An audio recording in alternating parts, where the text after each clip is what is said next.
Good morning students.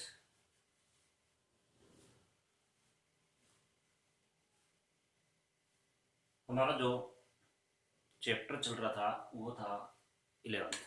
Chapter 11th चल रहा था जिसके 4 वीडियो आपको मिल गए होंगे। आज चैप्टर 11th का वीडियो नंबर 5। चैप्टर 11th का वीडियो नंबर 5 12th क्लास, जिसमें हम बाजार का अध्ययन कर रहे थे। बाजार का अध्ययन कर रहे थे जिसमें बाजार की परिभाषा, बाजार के जो प्रकार थे, प्रकारों में सारे प्रकार अपने लगभग हो गए थे। प्रतियोगिता के आधार पर अपना चल रहा था। बाजार को मुख्य रूप से 5 भागों में बांटा गया है। एक है क्षेत्र के आधार पर, एक है वस्तुओं के आधार पर, एक है बिक्री के आधार पर, एक है श्रेणी के आधार पर, एक है प्रतियोगिता के आधार पर और एक है समय के आधार पर। जो भी बाजार थे समय के आधार पर कंप्लीट हो गए थे अपने रेखा चित्र की सहायता से। तो याद कर लेना, हो सकता है समय के आधार वाले में किसी भी प्रकार के एक बाजार का वर्णन आपको 4 नंबर में पूछा जा सकता है। कि जैसे अति अल्पकालीन बाजार से क्या तात्पर्य है, रेखा चित्र की सहायता से वस्तु की कीमत और पूर्ति पर क्या प्रभाव पड़ता है, स्पष्ट कीजिए। इस प्रकार से किसी भी बाजार का आपसे पूछा जा सकता है, तो इस चीज का ध्यान रखें। इसके बाद में लास्ट जो अपने बाजार का प्रकार है, जो एक विस्तृत प्रकार है, इस बाजार के कम से भी कम आपके पास जो प्रतियोगिता के आधार पर जो बाजार है, इसके कम से भी कम आपको 4 से 5 वीडियो मिलेंगे। और 4 से 5 वीडियो जो वेरी वेरी इंपॉर्टेंट है, इनमें से कम से भी कम प्रतियोगिता के आधार पर जो बाजार है, कम से भी कम आपको एग्जाम में 10 से और 15 नंबर तक के क्वेश्चन मिल जाएंगे। 10 से और 15 नंबर तक के क्वेश्चन इस बाजार में से मिलेंगे। क्योंकि इससे पहले इसमें एक चैप्टर और था बाजार संतुलन, वो बाजार संतुलन हट गया है वहां से सिलेबस से अपने। इस कारण से जो बढ़िया क्वेश्चन आएगा वो इसी में से आएगा। ठीक है। अब बाजार में देखो, प्रतियोगिता के आधार पर जो बाजार है, प्रतियोगिता के आधार पर जो बाजार है, इनको मुख्य रूप से 3 भागों में बांटा गया है। ठीक है। प्रतियोगिता के आधार पर जो बाजार है उनको मुख्य रूप से 3 भागों में बांटा गया है। एक है पूर्ण प्रतियोगिता बाजार, एक है एकाधिकार बाजार और एक है अपूर्ण प्रतियोगिता बाजार। ठीक है। प्रतियोगिता के आधार पर बाजार को 3 भागों में बांटा गया है।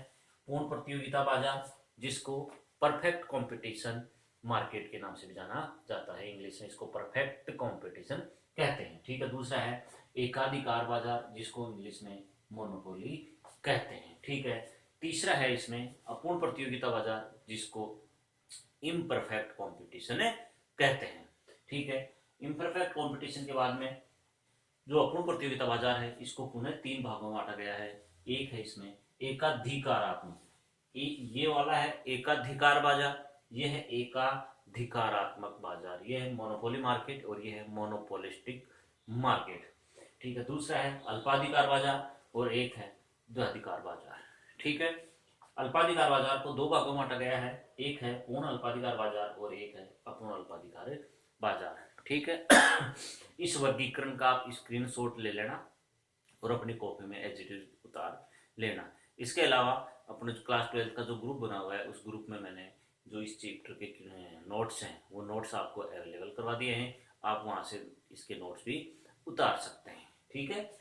तो पूर्ण प्रतियोगिता, एकाधिकार, अपूर्ण प्रतियोगिता। अपूर्ण प्रतियोगिता के 3 प्रकार हैं, जिसमें एकाधिकारात्मक प्रतियोगिता बाजार, अल्पाधिकारात्मक प्रतियोगिता बाजार और द्वैधिकारात्मक प्रतियोगिता बाजार। अल्पाधिकार है उसको 2 भागों में बांटा गया है, पूर्ण अल्पाधिकार और अपूर्ण अल्पाधिकार बाजार। अब इन सब का एक एक करके इनका अध्ययन करते हैं। देखो,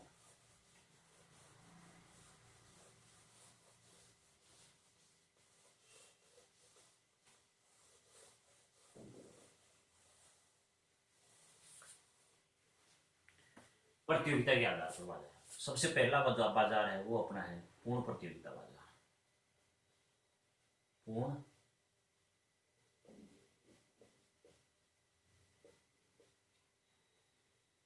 प्रतियोगिता बाजार, परफेक्ट कंपटीशन मार्केट। पूर्ण प्रतियोगिता बाजार, पूर्ण प्रतियोगिता बाजार क्या होता है? पूर्ण प्रतियोगिता बाजार का वह स्वरूप होता है जिसमें क्रेता और विक्रेताओं की संख्या बहुत अधिक होती है और वे सभी मिलकर समरूप वस्तु का उत्पादन करते हैं। इस प्रकार के बाजार को पूर्ण प्रतियोगिता बाजार कहते हैं। दोबारा सुन लेना, रिपीट करता हूँ। पूर्ण प्रतियोगिता बाजार बाजार का वह स्वरूप है जिसके अंतर्गत अनेक क्रेता और विक्रेता पाए जाते हैं और समरूप वस्तु का उत्पादन करते हैं। इस प्रकार के बाजार को पूर्ण प्रतियोगिता बाजार कहते हैं। ठीक है। पूर्ण प्रतियोगिता बाजार में फर्मों के आने और जाने की पूर्ण स्वतंत्रता होती है, किसी प्रकार की कोई रुकावट नहीं होती है। पूर्ण प्रतियोगिता बाजार, पूर्ण प्रतियोगिता बाजार में जो कीमत का निर्धारण होता है, पूर्ण प्रतियोगिता बाजार में जो कीमत का निर्धारण होता है वो उद्योग के द्वारा होता है। देखो पहले मैं आपको बताता हूँ, क्वेश्चन पूछा जा सकता है पूर्ण प्रतियोगिता बाजार में रेखा चित्र की सहायता से कीमत का निर्धारण किस प्रकार से होता है, स्पष्ट कीजिए। तो पूर्ण प्रतियोगिता बाजार में जो कीमत का निर्धारण होता है वो मांग और पूर्ति की स्वतंत्र शक्तियों द्वारा उद्योग के द्वारा निर्धारित होता है। आप जानते हो कि ये अपना मांग वक्र है और ये पूर्ति वक्र है। ठीक है। मांग वक्र डी डी एस एस, ये अपने मांग और पूर्ति वक्र है।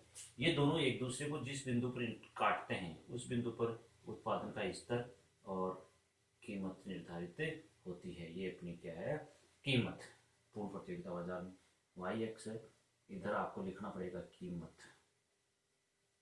इधर आपको लिखनी पड़ेगी मात्रा उत्पादन की। ठीक है। ये अपना संतुलन बिंदु है।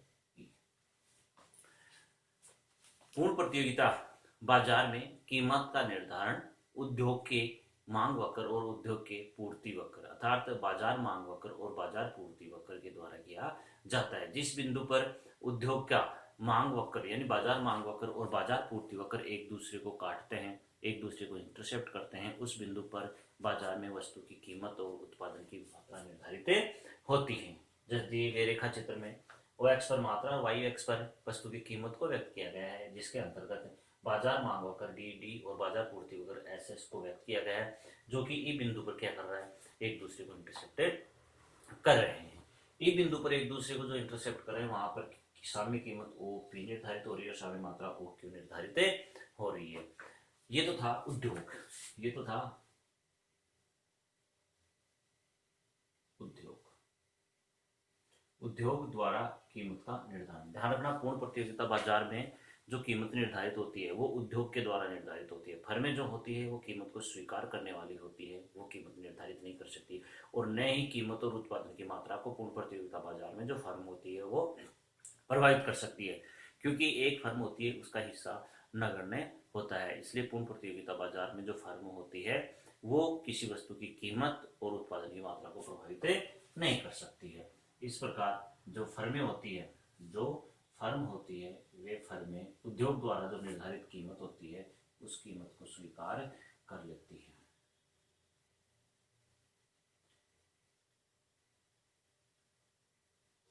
वाई एक्स ये कीमत है, ये एक्स एक्स है, मात्रा आ जाएगी इधर। ये पूर्ण प्रतियोगिता बाजार का ए आर बराबर एम आर बराबर पी बराबर मांग वक्र, मांग वक्र। इस मांग वक्र की जो मांग की लोच होती है वो इन्फिनिटी होती है। ठीक है। पूर्ण प्रतियोगिता बाजार में ये है उद्योग और ये है एक फर्म। ठीक है। क्वेश्चन आ जाए कि पूर्ण प्रतियोगिता बाजार में फर्में कीमत निर्धारक होती है, नहीं होती है। पूर्ण प्रतियोगिता बाजार में जो भी फर्में होती हैं वो कीमत को स्वीकार करने वाली होती है, कीमत निर्धारक नहीं होती है।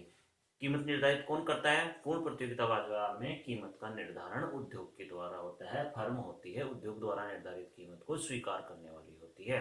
ये आप इस चीज का ध्यान रखें। ठीक है। पूर्ण प्रतियोगिता बाजार में जो ए आर वक्र होता है, ए आर का मतलब होता है औसत आगम वक्र, जो मैंने आपको पहले ही करवा दिया है। एक होता है एम आर वक्र, सीमांत आगम, जो भी पहले करवा दिया हूँ। ये होती है पी। तो पूर्ण प्रतियोगिता बाजार में ध्यान रखना आप कि ए आर एम आर और पी ये क्या होती है, बराबर होती है। पूर्ण प्रतियोगिता बाजार में ए आर एम आर और वस्तु की कीमत बराबर होती है, और वही क्या होता है, उसका मांग वक्र होता है। पूर्ण प्रतियोगिता बाजार में जो मांग वक्र होता है वह एक्स एक्स के समानांतर होता है, और एक्स एक्स के समानांतर होने के कारण इसकी मांग की लोच भी क्या होती है, अनंत होती है, पूर्णतया लोचदार होता है। इसमें फर्में क्या कर देती है कि जो उद्योग क्या कर देता है, जो कीमत निर्धारित कर देता है, उस निर्धारित कीमत पर जो फर्में होती हैं वो अपनी जितनी मात्रा में चाहे उतनी मात्रा में वस्तु को बेच सकती है। फर्में होती है वो उद्योग द्वारा निर्धारित कीमत पर जितनी मात्रा चाहे उतनी मात्रा वो बेच सकती है। कोई भी फर्म किसी भी प्रकार से उत्पादन और कीमत को प्रभावित नहीं कर सकती है। अब बात आती है कि फर्म फर्म किसे कहते हैं, यानी वो फर्म तो होती है पर्टिकुलर किसी समरूप वस्तु का उत्पादन करने वाली औद्योगिक इकाई क्या कहलाती है, फर्म कहलाती है। लेकिन फर्मों के समूह को क्या कहते हैं, उद्योग कहते हैं। फर्मों के, ध्यान रखना, फर्मों के समूह को उद्योग कहते हैं। ठीक है, फर्मों के समूह को क्या कहते हैं, उद्योग कहते हैं। ठीक है, छोटी छोटी फर्में मिलकर बड़े उद्योग का रूप ले लेती है। जो उद्योग होता है उसके द्वारा कीमत निर्धारित होती है। उद्योग में जो कीमत निर्धारित करती है फर्में उसको स्वीकार कर लेती है। जो कीमत होती है उसके ऊपर जितनी मात्रा में चाहे वो उत्पादित करके बेच सकती है। इस पर किसी प्रकार का कोई प्रतिबंध नहीं होता है। ठीक है, इसमें इस चीज़ का ध्यान रखना कि पूर्ण प्रतियोगिता बाजार का जो मांग वक्र होता है फर्म का, वो एक्सेस के समानांतर होता है, जिसकी मांग की रोज अनंत होती है। अब आता है पूर्ण प्रतियोगिता बाजार की विशेषताएं।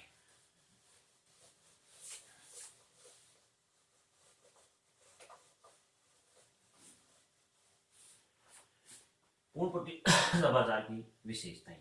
ठीक है, पूर्ण प्रतियोगिता बाजार में सबसे पहले जो विशेषता होती है, क्रेता और विक्रेताओं की संख्या अधिक होती है। यानी पूर्ण प्रतियोगिता बाजार में जो क्रेता और विक्रेताओं की संख्या,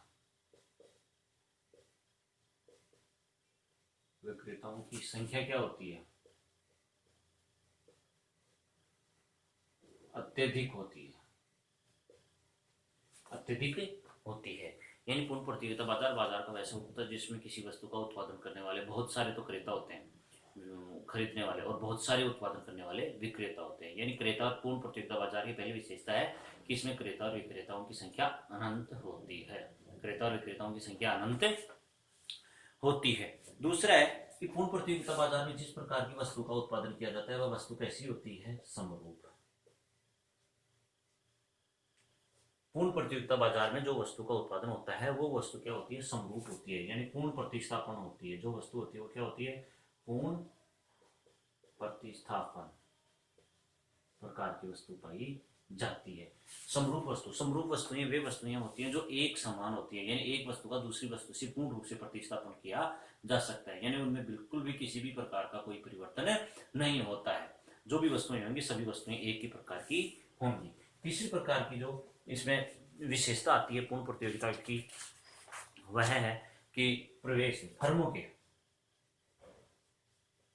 ठीक है, क्या होता है, उद्योग होता है, और उद्योग के अंतर्गत क्या होते हैं, फर्में होती है बहुत सारी क्या होती है, फर्में होती हैं। इन फर्मों को उद्योग में आने और इनसे बाहर जाने की क्या होती है, पूर्ण स्वतंत्रता होती है। पूर्ण स्वतंत्रता होती है। ठीक है, यानी फर्मों को उद्योग में आने और जाने की पूर्ण स्वतंत्रता होती है। यानी फर्म जब लाभ होता है तो आ सकती है और जब हानि होती है तो तुरंत छोड़कर जा सकती है। ऐसी पूर्ण प्रतियोगिता बाजार में जो फर्में होती हैं उनको पूर्ण रूप से इस प्रकार की स्वतंत्रता पाई जाती है। अगली जो अपनी विशेषता है वो है कि पूर्ण प्रतियोगिता पूर्ण साधनों की पूर्ण गतिशीलता। यानी जो साधन होते हैं उत्पादन के,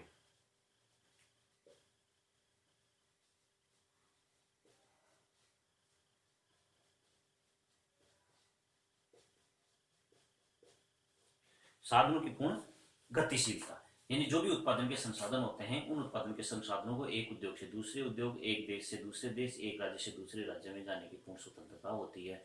क्योंकि एक जो भी उत्पादन का संसाधन होता है वो अपने अवसर लागत को प्राप्त कर लेता है। इसलिए एक उत्पादन के साधन को जहां पर भी ज्यादा लाभ मिलता है या जहां ज्यादा उसकी कीमत मिलती है वहां पर जा सकता है। ठीक है, तो एक स्थान से दूसरे स्थान, एक उद्योग से दूसरे उद्योग में जाने की क्या होती है, पूर्ण स्वतंत्रता होती है। ठीक है, अगला है इसमें क्रेता और विक्रेताओं बाजार की पूर्ण जानकारी। ठीक है, अगला है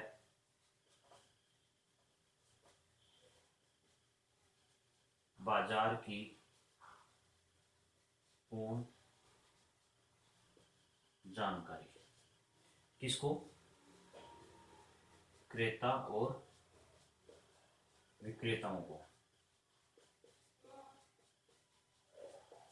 यानी बाजार में जो क्रेता और विक्रेता होते हैं, वस्तु को खरीदने और बेचने वाले होते हैं, उनको बाजार की पूर्ण जानकारी होती है कि बाजार में वस्तु है वो किस प्रकार की वस्तु और किस प्रकार की उसकी कीमत निर्धारित होती है। ऐसा तो नहीं है कि कोई भी व्यक्ति उसकी एक वस्तु की अधिक कीमत ले रहा है, दूसरा उसी की कम कीमतें ले रहा है। यानी बाजार की उनको पूर्ण जानकारी होती है। जो भी क्रेता और विक्रेता होते हैं वस्तु के बारे में और बाजार के बारे में, उसकी कीमत और उत्पादन और उसकी क्वालिटी के बारे में सभी को पूर्ण जानकारी होती है। अगली है, इसमें जो अगली जो विशेषता है वो है परिवहन लागतें। परिवहन लागत शून्य होती है, यानी पूर्ण प्रतियोगिता बाजार में किसी प्रकार की कोई परिवहन लागत नहीं होती, अर्थात एक स्थान से दूसरे स्थान पर वस्तु को ले जाने और लाने के लिए किसी प्रकार की कोई लागत वहन नहीं की जाती है। ऐसा पूर्ण प्रतियोगिता बाजार का मानना है। वास्तविकता में ऐसा नहीं होता है, ठीक है, लेकिन ऐसा है इसमें कि किसी प्रकार की कोई परिवहन लागत नहीं पाई जाती है। यदि परिवहन लागत पाई जाती है तो एक स्थान पर दूसरे स्थान पर जाने पर उसकी परिवहन लागत वहन की जाती है, और वहन की जाती तो यहाँ पर यानी एक जगह से दूसरे स्थान पर वस्तु की कीमत में क्या होता है, अंतर होता है। इस प्रकार परिवहन लागत क्या होती है, इसमें शून्य पाई जाती है। अगली इसमें विशेषता है कि फर्म कीमत की जो फर्में होती हैं वो कीमत स्वीकारक और मात्रा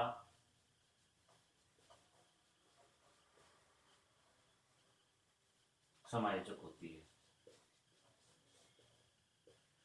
पूर्ण प्रतियोगिता बाजार में जो फर्में होती हैं वो कीमत को स्वीकार करने वाली होती हैं, किसके द्वारा, उद्योग द्वारा निर्धारित कीमत को स्वीकार करने वाली होती हैं, और मात्रा समायोजक होती है, यानी उस कीमत पर कितनी उनको मात्रा उत्पादित करनी है उसका वो क्या कर लेती है, समायोजन कर लेती है, ठीक है। और लास्ट इसकी विशेषता है कि पूर्ण प्रतियोगिता बाजार में गला काट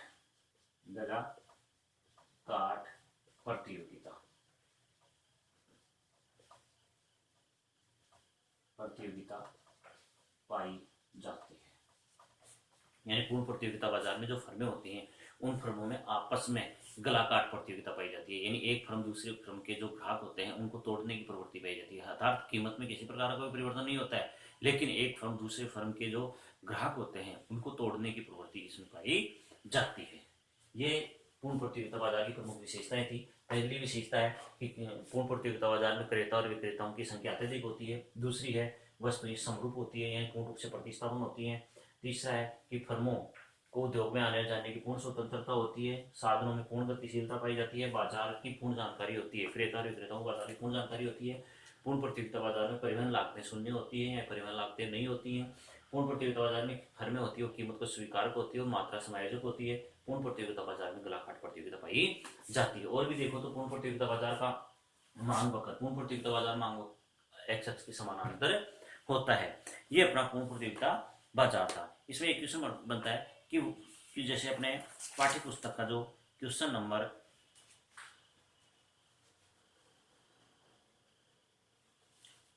निबंधात्मक का 4th क्वेश्चन है, पूर्ण प्रतियोगिता बाजार एक काल्पनिक अवधारणा है, व्याख्या कीजिए। पूर्ण प्रतियोगिता बाजार एक काल्पनिक अवधारणा है, व्याख्या कीजिए। तो इसमें सबसे पहले आपको पूर्ण प्रतियोगिता बाजार की परिभाषा लिखनी होगी। पूर्ण प्रतियोगिता परिभाषा लिखने के पश्चात पूर्ण प्रतियोगिता बाजार की जो विशेषताएं हैं उन विशेषताओं का वन लाइनर वर्णन करोगे। और लास्ट में आपको लिखना पड़ेगा कि पूर्ण प्रतियोगिता बाजार की जो वास्तविक स्थिति है वो बाजार में देखने को नहीं मिलती है, व्यवहारिक रूप में ये देखने को नहीं मिलती है, ये एक काल्पनिक अवधारणा है। ऐसा नहीं होता है कि परिवहन लागतें शून्य होती है, सभी वस्तुएं एक से समान होती है, सभी को लाभ होता है, ऐसी जो अवधारणाएं पाई जाती हैं ऐसा नहीं होता है। तो इस प्रकार जो पूर्ण प्रतियोगिता की जो अवधारणा है ये एक काल्पनिक अवधारणा है, यानी इसमें परिभाषा, इसकी विशेषता और लास्ट में अपने बुक में एक पैराग्राफ दे रखा है। लास्ट में इसी चैप्टर का 11 चैप्टर के लास्ट में जो पैराग्राफ दे रखा है, पूर्ण प्रतियोगिता एक काल्पनिक अवधारणा है, वो वाला पैराग्राफ आपको इसमें लिखना है। ठीक है, परिभाषा लिखनी है, वन लाइनर एक लाइन में इसकी विशेषता लिखनी है और लास्ट में जो पैराग्राफ दे रखा है उस पैराग्राफ का वर्णन आपको करना है। जो मैंने आपको बता दिया है कि वास्तविकता और व्यवहारिक रूप में ये ऐसा नहीं पाया जाता है। ये आंसर है क्वेश्चन नंबर 4 निबंधात्मक का। ठीक है, इसमें आप 3rd क्वेश्चन है, इसमें आपको वस्तु की इकाई दे रखी है, औसत आगम AR दे रखी है, TR और MR आपको ज्ञात करनी है। TR और MR ज्ञात करने के लिए इस चैप्टर का जो फर्स्ट वीडियो था अपना, उसी वीडियो में मैंने आपको कुल आगम, औसत आगम और सीमांत आगम वस्तु की कीमत के बारे में बताया था। फिर भी इसमें अगला जो चैप्टर आएगा उस चैप्टर में एक बार मैं आपको और बता दूंगा कि किस प्रकार से इसको फाइंड आउट करना है। इस प्रकार का क्वेश्चन आपके 4 नंबर में आ सकता है कि औसत आगम, कुल आगम और सीमांत आगम में संबंध, यानी सारणी की सहायता से। आज का ये वीडियो यही होता है। नेक्स्ट जो वीडियो आएंगे वो आएंगे 12th चैप्टर के, ठीक है। उसमें अपने को एकाधिकारात्मक और अल्पाधिकार बाजार है, तीनों का अध्ययन करना है। उसके बाद में व्यष्टि अर्थशास्त्र का सिलेबस कंप्लीट हो जाएगा। ठीक, ओके।